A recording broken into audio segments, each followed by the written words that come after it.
Welcome back to another video. My name is Macallum and I sell real estate in the city of Toronto. A few days ago I put out a post on Instagram stories to see if anyone had questions about the Toronto real estate market. Had quite a few responses come through, which is amazing, so thank you.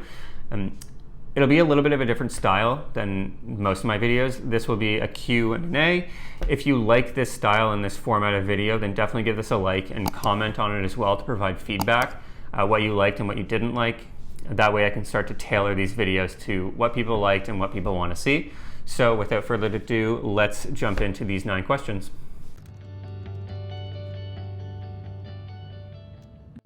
Okay, let's get into the first question. So this one is, why use a realtor when buying and not just approach the listing agent? Can't I get a better deal that way?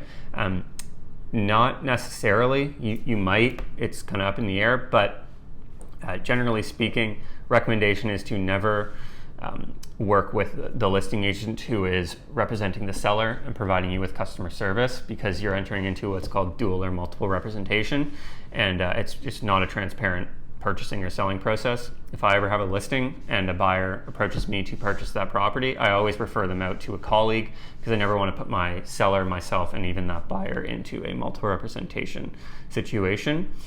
The recommendation is always to work with one buying representative who will help you purchase the property. You will get their attention, you will get what you require and what you need in order to purchase a property. You won't spend hours and hours and hours trying to book appointments with listing agents in order to put yourself in multiple representation. So you will not necessarily get a better price, even if you're told you will. Has the condo market bottomed out? I mentioned this in my last video. I think that the condo market has bottomed out, if not come very, very close, just because of the vaccine that's coming out, just the reports on that. Once the new year comes, hopefully we can get to a point where we can open the borders and resume immigration. And once that happens, we're really going to see an influx in the number of new people, obviously coming to Canada, and where they historically land is going to be downtown Toronto condos. So I think when that happens, hopefully it's as soon as possible, that sale price on those downtown condos will skyrocket. It may take a little bit of time, but it will trend upwards. Third question is, what is a status certificate? I'm happy someone asked this question because a lot of people don't know what a status certificate is.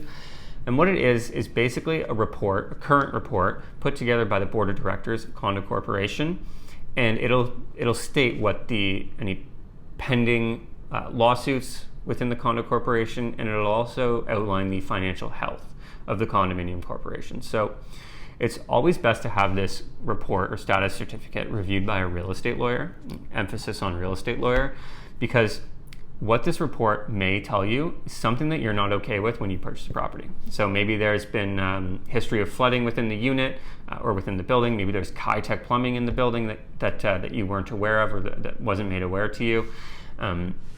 So always best to have this status certificate reviewed by a real estate lawyer, because it may deter you from purchasing a property, and maybe that's for the best. Fourth question is, renting versus buying, pros and cons, and when is it the best time for me to buy? Okay, so a few questions within this one, but I'll take it one at a time. So when is it the best time for you to buy? That's really a personal question. One, if you have the capital to purchase, it's a good time to buy. The next is, are you going to be living in that property for the next 3, 4, 5 plus years? If you are going to be, then it is a good time to buy, especially if you're looking to purchase a downtown condo. Renting versus buying and the pros and cons. Well, there's 2 pros to renting. One, you have flexibility in your term. Once your first year lease term is up and you go month to month, you really have that flexibility in that 60-day notice period, and you can move to a new location, whether that's a rent or a purchase. And the second is that your monthly payments on rent will be arguably be less than your mortgage. If your mortgage for your mortgage, if you're putting down the minimum down, then your rent is going to be lower than your mortgage payment would be. But the big con on renting is your rent, your monthly expenditure, is 100% interest, and it is going to your landlord, only your landlord. You're not receiving anything in return. You're lining your landlord's pockets. They're putting it towards their mortgage, and they're building equity in your home. So why not do the same? Purchase your own property, build the equity, purchase another home, a new home, and then start climbing the property ladder. The fifth question is, why is it more expensive to buy in the summer? I get where you're coming from, but it's not necessarily more expensive to buy in the summer. It's arguably more expensive to buy in the spring, just because from a selling perspective, homes present better in the spring rather than in the winter. And then from a purchasing perspective, more buyers just hit the market at that time. If you have more buyers in the market, it comes down to supply and demand. If you have more buyers in the market than new listings, you're going to see a price increase during that time period, which generally speaking happens during the spring. The sixth question is, what's the first step to buying a home? Okay, extremely important question. The first step when you're purchasing a home is to get pre-approved, and you get pre-approved directly through your bank or through a mortgage broker. If you don't know a mortgage broker, then let me know and I can connect you with one. And what they're going to do is ask you for a lot of financial documents. And what they're going to do from that is they're going to take those documents and provide you with a number. They're going to provide you with a maximum affordability based on your financial situation.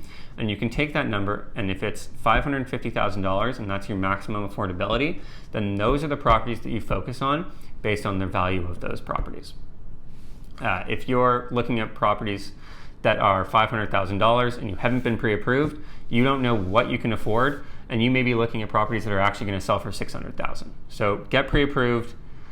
You'll end up purchasing a property faster, and you'll purchase a property that's better suited for you, and you'll be able to negotiate it at a stronger rate. Okay, the seventh question is, how long does it take to buy a home?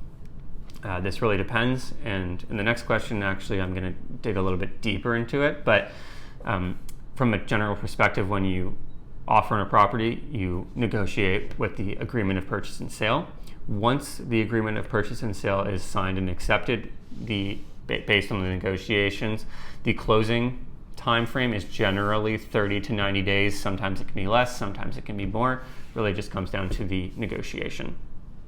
How many homes should I tour before offering on one? That's kind of up in the air. It really depends on how prepared you are. Going into the first homes that you tour, do you have an understanding of what you need versus what you want? And are you walking into a property that is perfect for you? If you walk into that first home and it has almost everything you want, and it's perfect for you, then maybe it's a good time to pull the trigger on that property. It may not be available next week. So it really depends on your specific situation, how prepared you are, and if you're ready to purchase. What I do is I conduct a buyer orientation. So I provide buyers with a lot of properties and let them hand select properties that they'd like to view. They select like 5, 6, or 7 properties, and we go out and view all of those properties all at once during one afternoon to get an understanding of what they need versus what they want.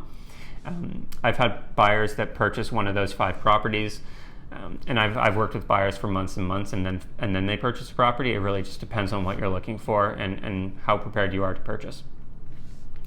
The last question is, what is the best type of home to buy as a first-time buyer?